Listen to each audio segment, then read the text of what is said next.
Sa children's ward ng isang ospital sa Antipolo, Rizal, panay ang kamot ng batang ito sa kanyang lalamunan. Para bang may pinipilit siyang iluwa. Para raw kasing may gustong kumawala sa kanyang katawan. Maya-maya pa, siya'y umubo. Hanggang sa parang may spaghetti na nahulog mula sa kanyang bibig. Pero ang parang spaghetti biglang gumalaw. Ang isinuka ng bata, pasintabi po sa mga kumakain, isa pala, bulate. Meron pa? Meron pa? At hindi ito isang beses lang nangyari. Sa videong ito, kita ang sunod-sunod na paglabas ng mga bulate sa bibig ng bata. Ang isang ito, kinailangan pang hilahin para lang makuha. Ano? Okay na? Pero ang mas nakagugulat dito, suma total ang isinuka at idinumi ng bata. Umabot ng 86 ata. Bakit para namang pinamahayan ng mga bulate ang katawan ng bata? Saan ang mga ito nanggaling? May bata sa Rizal, nagsuka hindi lang ng isa o dalawang bulate, kundi 80 mga magulang. Paano ba ito maiiwasan? Ang bata, itago natin sa pangalang Aris. 4 na taong gulang at panganay nina Vince at May. Hindi rin nila mga tunay na pangalan. Ayan po yung bulating lumabas sa kanya. Parang nasinan. Nakamatay naman po sila after mga 3 minutes. Lumaki naman daw si Aris na malusog. Pero nitong Disyembre, may napansin silang pagbabago sa kanya. Nangangayayat na nga siya, parang tamlay-tamlay na nga niya.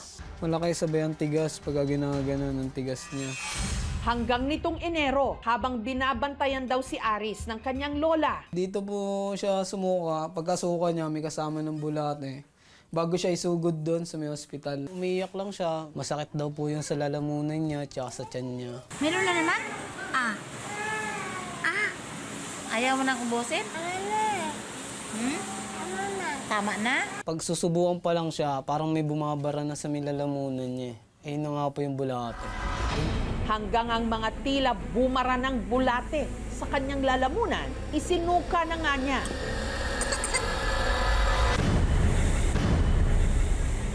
Wiwi ka?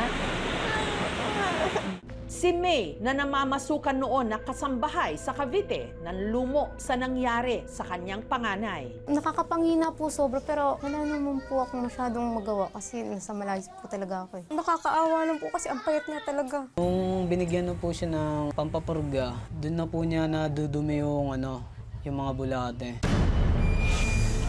Ayon sa mga doktor na sumuri kay Aris, meron itong tinatawag na erratic parasitism. Parang nagwawala rin yung mga bulate. Naghahanap sila ng way para makalabas. Kapag ito ay nag-migrate sa ibang parte ng katawan, sa bibig, sa tenga, lahat po ng butas, or may mga cases din, depende sa type ng worm, pwede rin pumunta sa lungs and sa brain. Siyempre po, delikado yun. Ang mga bulate, tinawag na ascaris, uri ng STH o soil-transmitted helminth. Ibig sabihin, nakukuha sa lupa kapag susukatin. Isang dangkal ang haba ng mga bulate. Kulay puti na may pagkarosas o pink.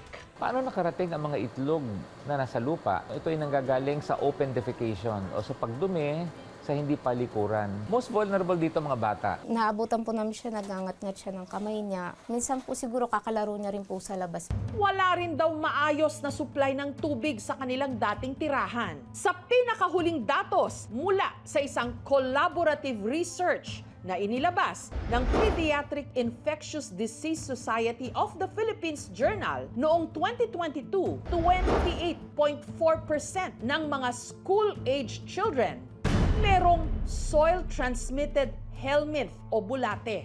Halos 3 sa kada 10 batang Pilipino. Nagiging sanhi ng malnutrition. 3 P. PPP.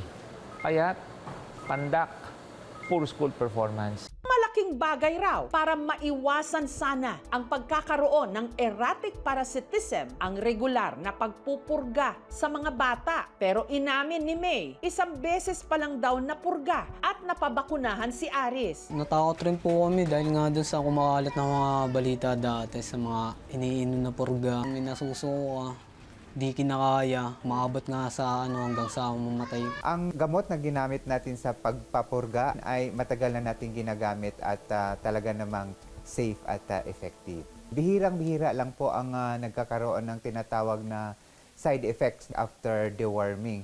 So ito naman ay mga very mild lang, kasama na dyan yung pananakit ng tiyan, minsan nahihilo. May mga batang nagkaroon ng mga skin rashes. Nagkukulang lang minsan sa kaalaman. Hindi kinakatakutan ang pagpurga. Mas nakakatakot ang hindi nagpapapurga.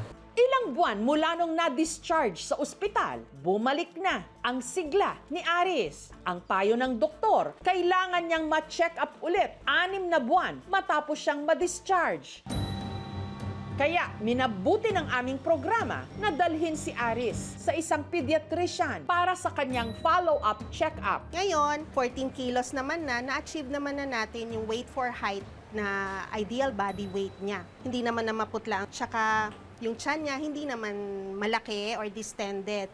Para masiguradong tuloy-tuloy ang pagbuti ng kanyang kondisyon, nagpaabot din ng tulong ang LGU. Meron pong binigay ang City Health Office at saka ang Annex 2, mga vitamins. Nagbigay rin ang aming programa ng tulong pinansyal para sa kanya. Malaking bagay na rin po sa amin na makita namin okay naman po yung kalagayan niya. Panatilihin natin ang kalinisan sa ating paligid, sa bahay at sa labas. Hand washing is the most important tool talaga. Ika nga, it takes a village to raise a child. Bagamat tungkulin ng mga magulang na bantayan ang kalusugan ng kanilang mga anak, katuwang din nila ang buong komunidad. Napaka-basic ng malinis na tubig. Pero kahit dito, kapos ang marami nating mga kababayan. Kailangan din ng tamang impormasyon at serbisyong medikal. Yan ang pinakamabisang panlaban sa mga nakakasukang bulate. Ganun pa? Ganun pa? Thank you for watching, mga kapuso. Kung nagustuhan niyo po ang videong ito, subscribe na sa GMA Public Affairs YouTube channel. And don't forget to hit the bell button for our latest updates.